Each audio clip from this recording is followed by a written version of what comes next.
Hello, welcome to the Hypno Travelers on the Magical Psyche Highway podcast. That's right. Your host and tour guide is Scott Prevette, a healer, hypnotist, and a magician. And your bus driver is Jason Gobelli, also a hypnotist, an entrepreneur, and a spiritual guide. Trip with us on the Inner Revelation bus. That's right. One quick disclaimer, neither Jason, Scott, or any of our guests here today are licensed professional psychologists or psychiatrists. So please don't make any changes to any medication or treatments that you are currently on, based on the conversation that you hear here today. Just hop on the bus and enjoy the ride. Give us a like, love, or comment, and remember to share your experience with others because there is always room for more in this bus. That's right. Wow, here we are again, back on the Hypno Travelers in the Magical Psyche Highway. And today we got a special guest. We got Raj. Raj, I've been looking forward to this for a while. It's going to be a lot of fun. Yeah, we're looking forward to get to know you. So first, why don't you tell us a little bit about yourself? How'd you get into this and what do you know about alternative healing? Oh, let's see.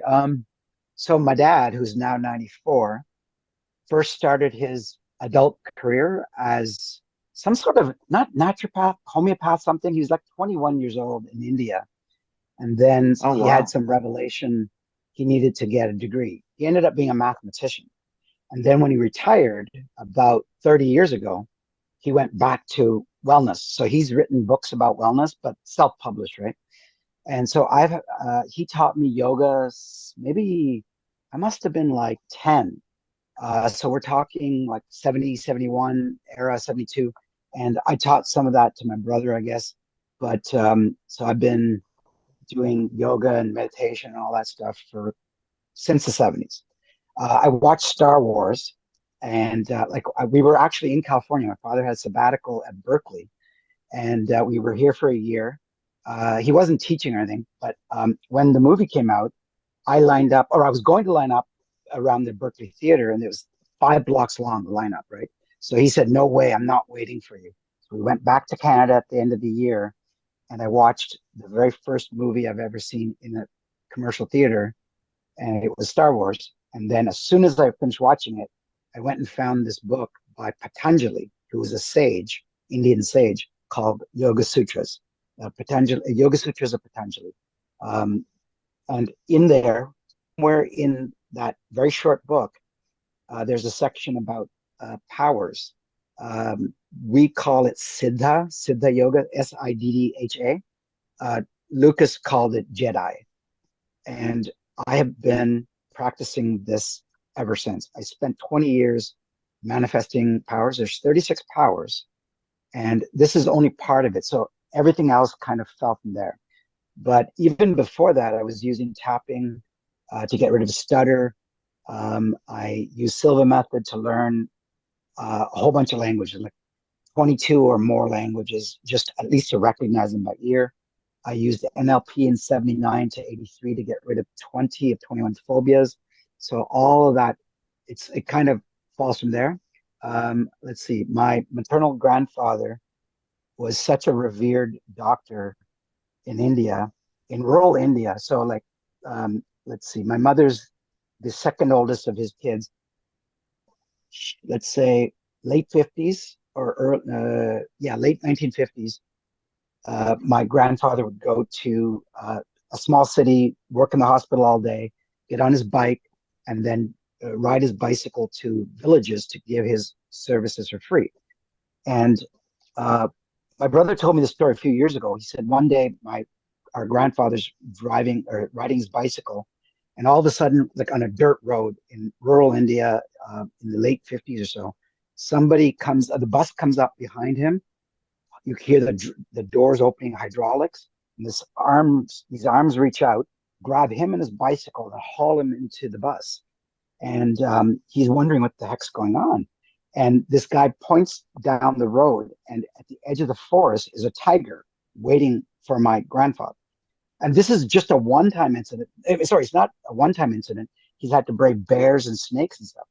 And so he gave of his time, and villagers without any money would they would pay him with whatever they could, eggs, chickens, and then many years later, like when I must have been about 25, I received 13 marriage proposals because I'm his oldest grandson.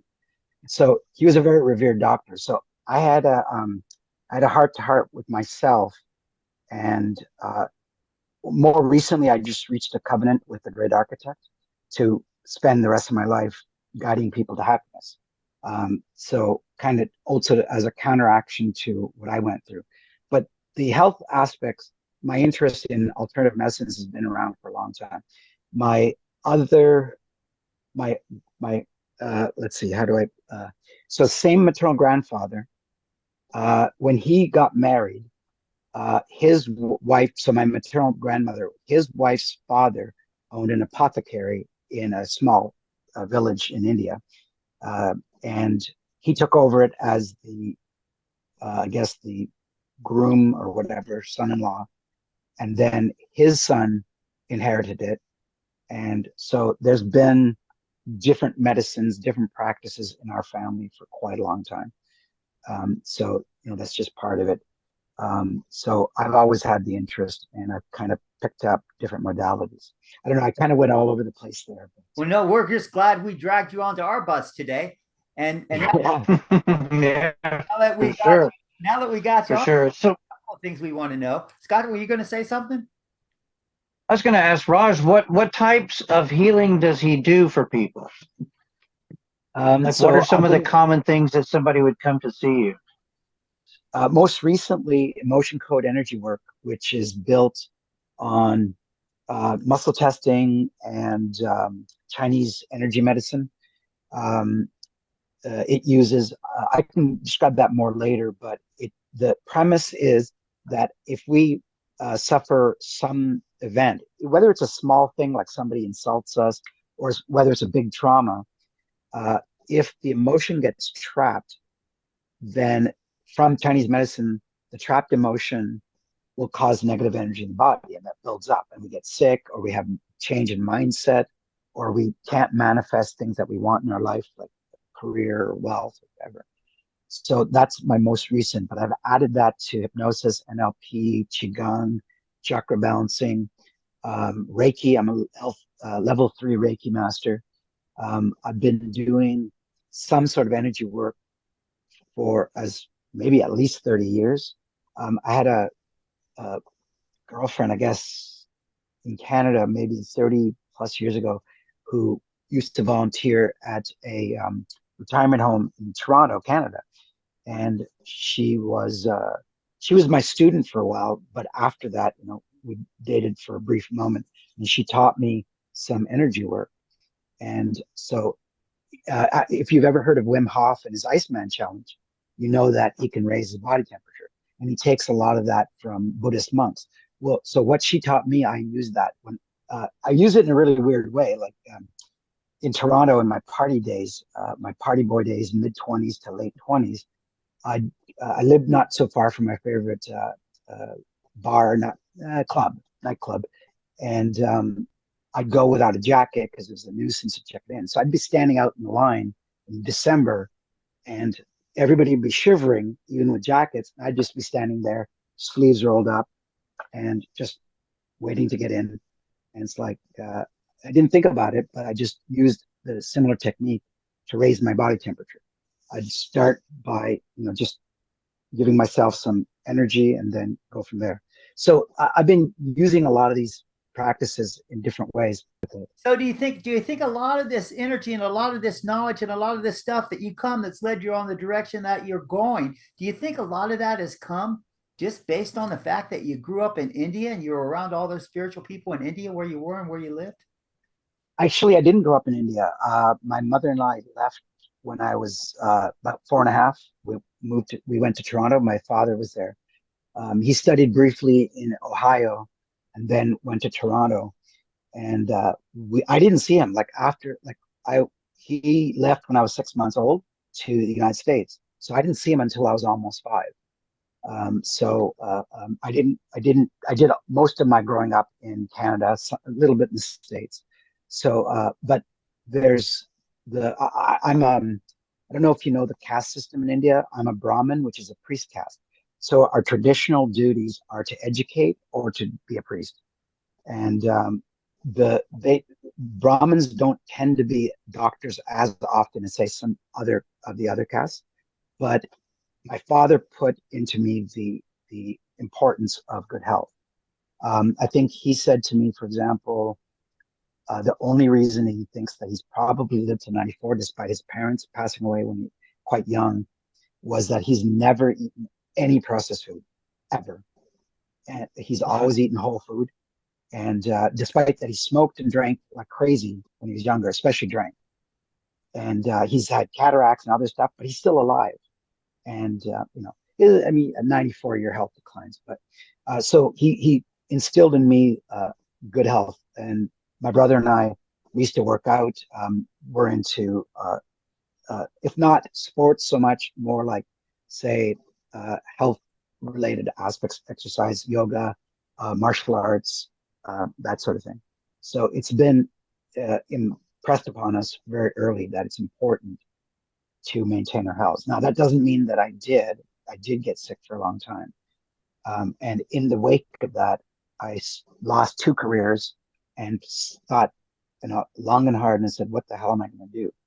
And I realized, I think my brother might have pointed that out. He helps trigger a lot of my revelations, that I've been actually coaching for 40 years since college. Because like I was a computer scientist, and the small university that I went to in my hometown in Canada didn't have a master's program, and so they needed assistants. What do they call them? There's not, I forgot what they're called, but like teaching assistants.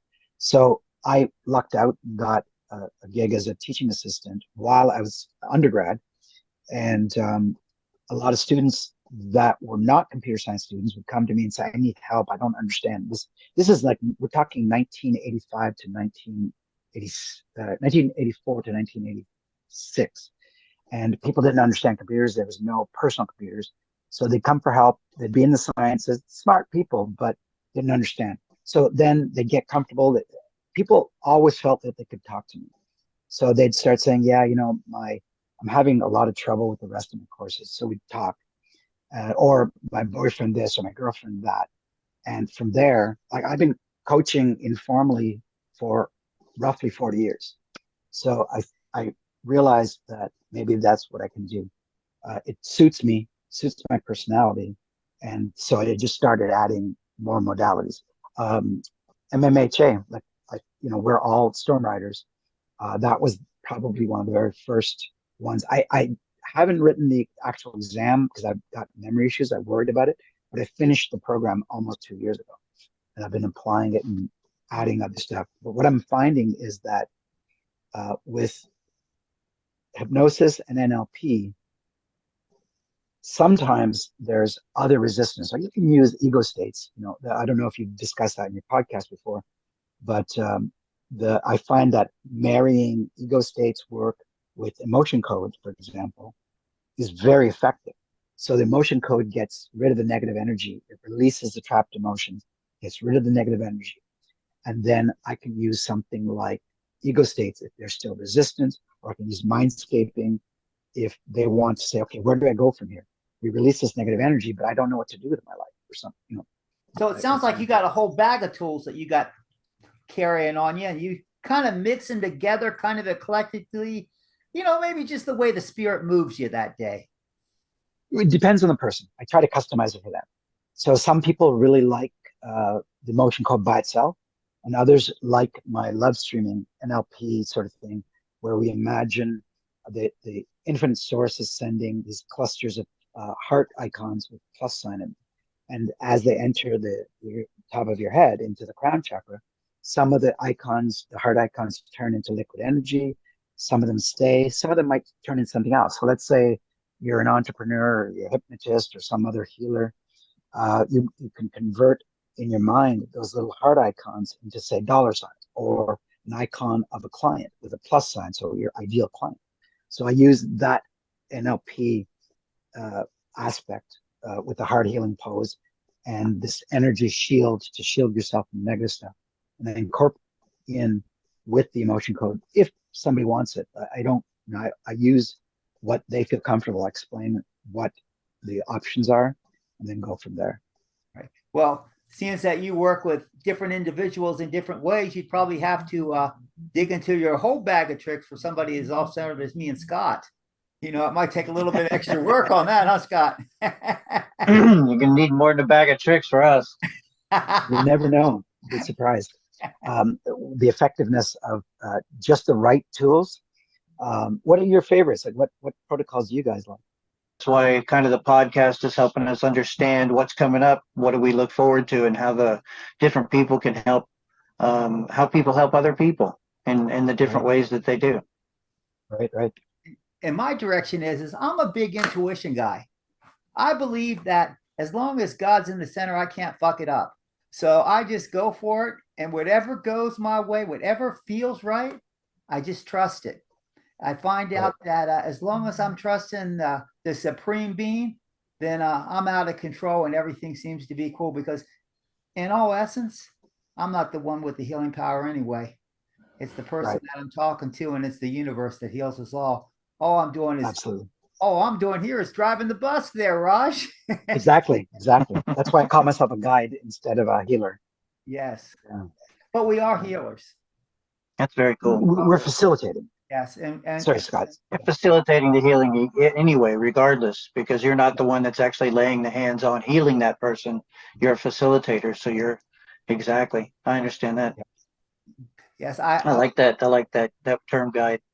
And I also agree with that, but I'll take it to a little level, just not to disagree, but just to throw it a little bit out here. I also believe that we're bearers of light, and we have a light inside us, and that light shines on.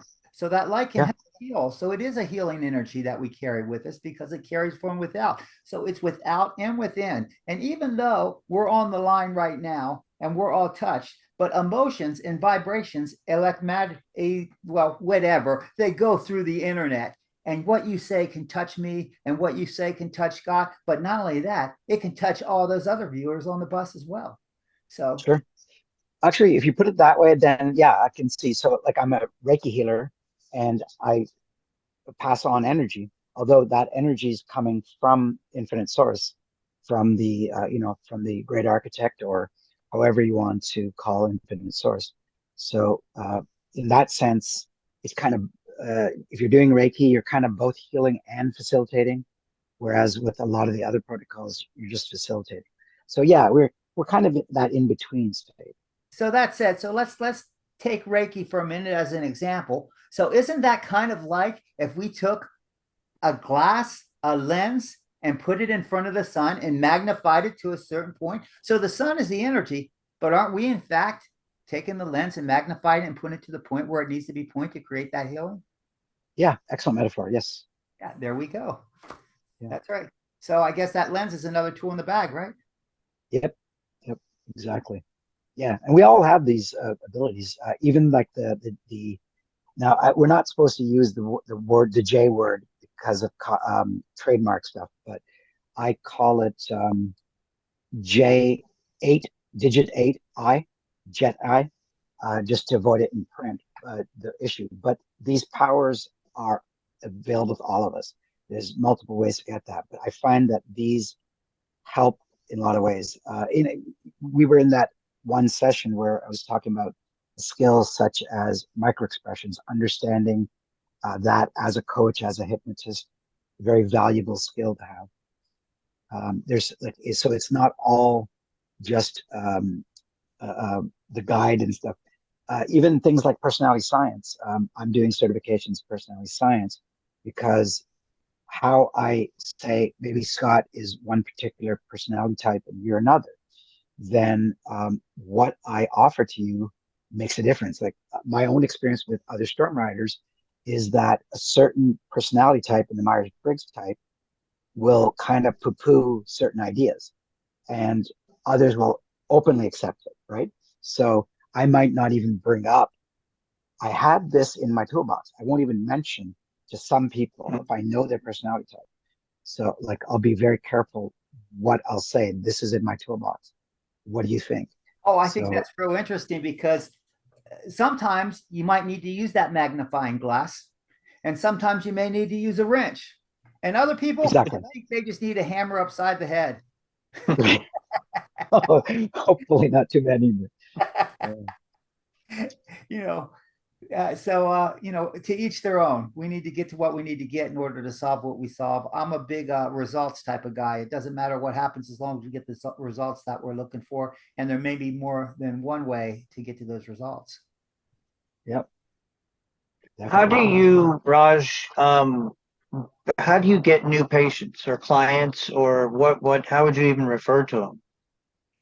So let's see. I say clients, I guess, but when I'm referring to them to say a colleague, like hypnotist colleague, I might say subject. So I just started the business as far as officially goes. I was waiting for the emotion code certification. Um, that's what I'm actually working on right now. I'm using social media. I've got Black Friday deals, but sometimes it's hard to give stuff away, especially if there's a lot of free sessions. So with hypnotism, I haven't yet had a paid client, but I haven't tried that hard. With emotion code, I've been posting on social media almost daily, and I had some leads, but then people, they're money issues or time issues. There's always something. So I haven't quite gotten to the paid clients yet.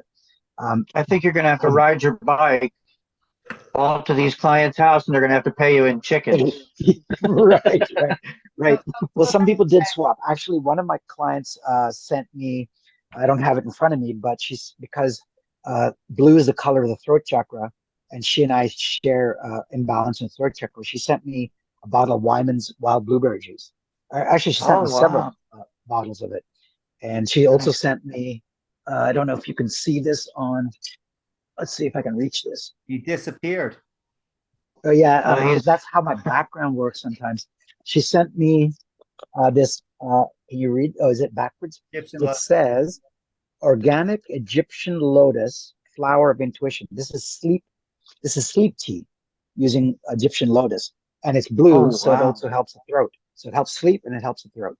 So she also sent me this. So um, I've got some very thoughtful clients that have done that. And I've got most of my clients right now are from the Discover Healing Group, where I got the emotion code certification. And so they were volunteers. So they were free. We can't charge while we're certifying. And I've said to them, until the end of December, because you helped me, I'll still give you free sessions for now. So So we got the emotion code and we got the hypnosis and all this stuff, which is relatively new to you. But you've been doing Reiki for quite a while. So you've been getting clients and you've been helping healing people for quite a while. It's just now yeah, with different tools. right, exactly. Like I've been coaching, like I say, almost 40 years. I've had some of the students call me up 15 years later and say, hey, that goal you helped me achieve, I got it. So I do have that. And I've shown people, I kind of paid it forwards with the energy, like how you can warm up your body a bit, what different approaches you can use. And uh, let's see. Um, with Qigong, uh, it's maybe the last 10 years, but anyone who's interested in say, I'm tired, I don't get enough sleep. I've been researching insomnia for decades because I had 45 years of it. Now we have a storm rider that we probably all know, who did the first round. I did a bit of self hypnosis 2 years ago. Then he did hypnosis on me, and that got the ball rolling. And I'm almost 100% free of insomnia problems. But I'm one of those people that would rather read or uh, learn, watch videos than sleep. Like if I didn't have to sleep ever in my life, I wouldn't sleep. So aside from that, though, he helped me get the ball rolling, and I've added a few different methods to get rid of that insomnia.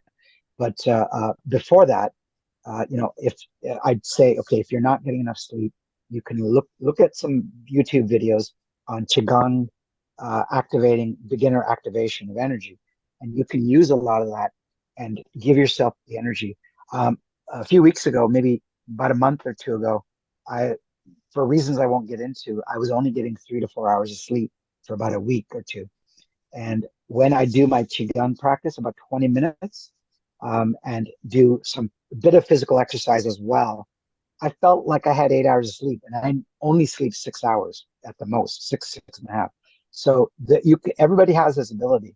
The problem is that there's a lot of indoctrination against this kind of stuff, and there are certain sub branches of large religions that tell you don't do this. It's a tool of the devil, and it's unfortunate because the great architect gave us all this these abilities.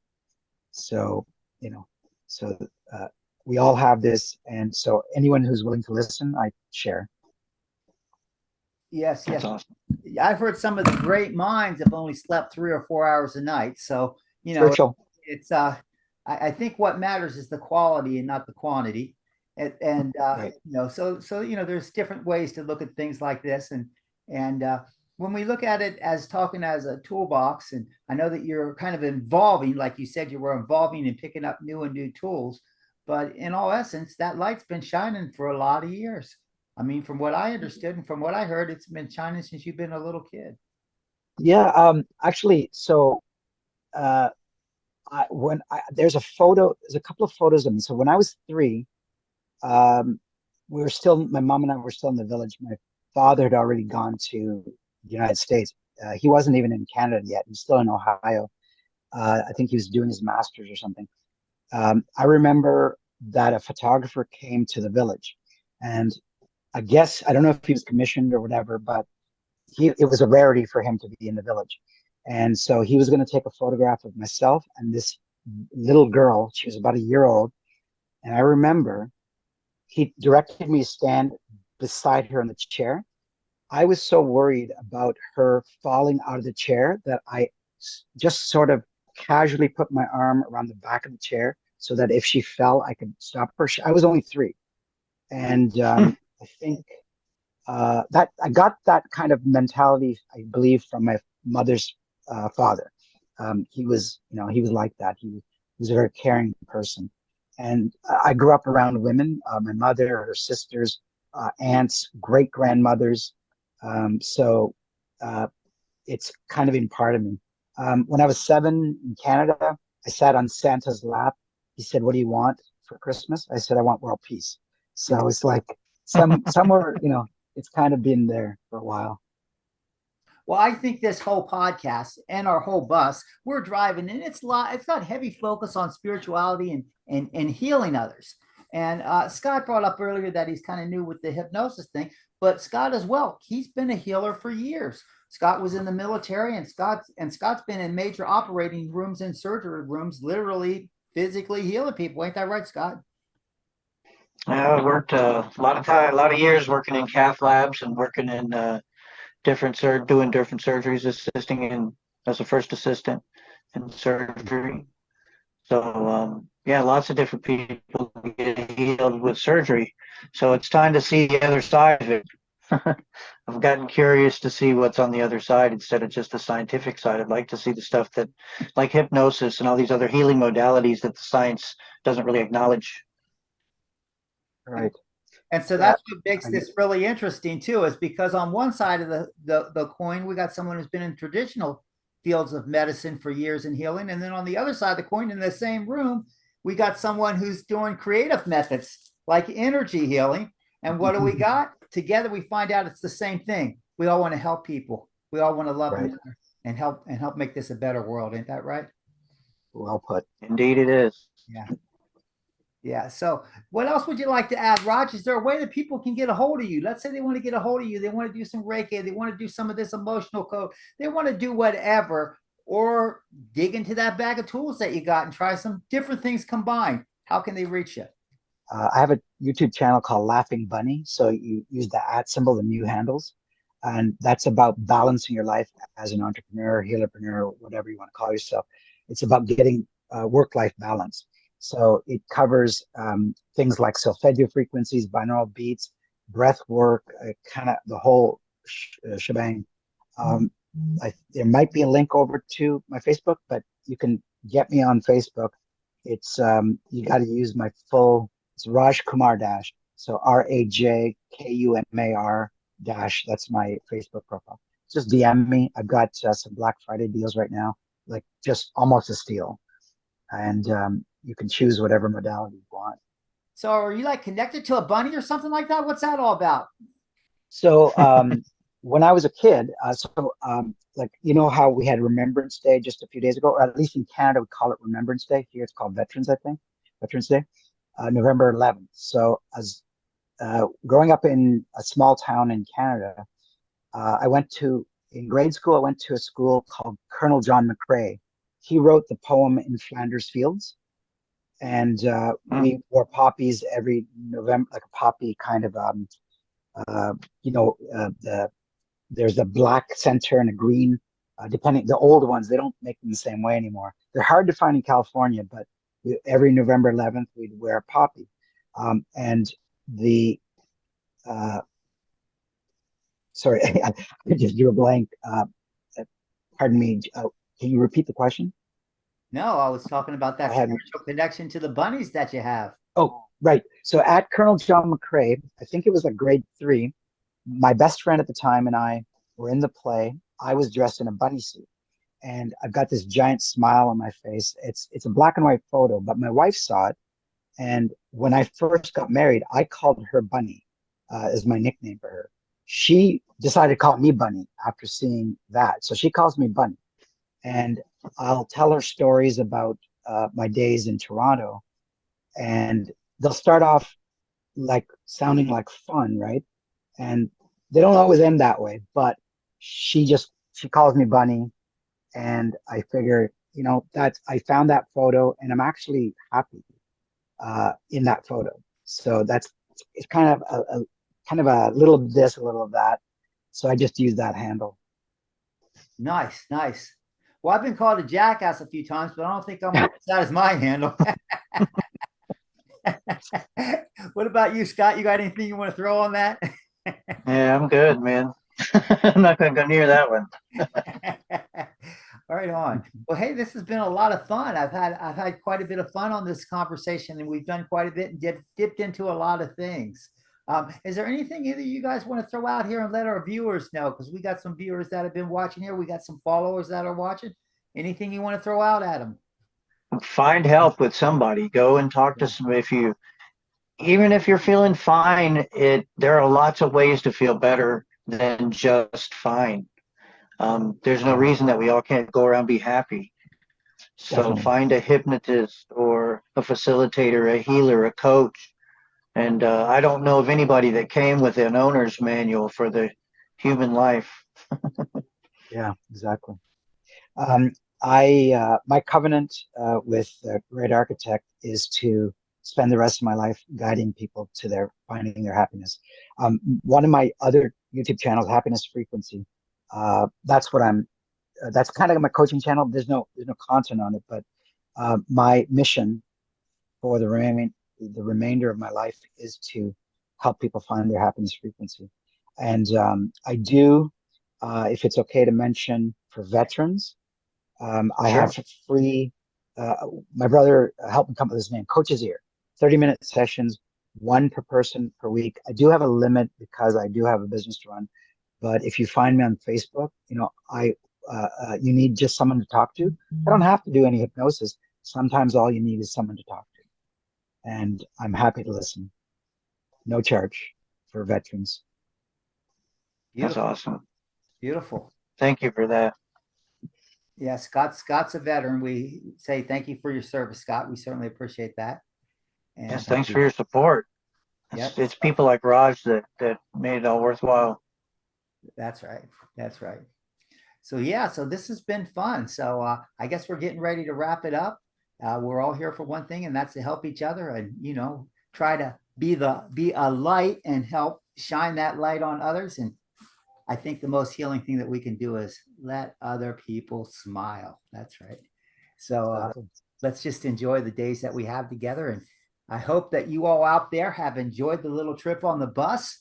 I hope you've enjoyed our interview with Raj. I certainly have. I think it's been great. So remember, please like us, hate us. I don't care. Give us the thumbs up, give us the thumbs down. It doesn't matter. Comment, follow us, share it with others. And man, we'd love to have you back on this bus again. And we're glad that you came. So thanks for taking the ride with us today. Thank you. Thanks, Raj. We Thanks so appreciate much. you being here. Thank you. Thank you very much. Thank you. Yes. Thank you, guys. All right. Night, guys. Yeah. Wow, what a trip. Thanks for taking that journey with us today. Please like us, share us, and enlighten us with your views of the topics we drove into today. We appreciate you and love reading your comments. Thanks again, and we hope to see you back on the bus next week. That's right.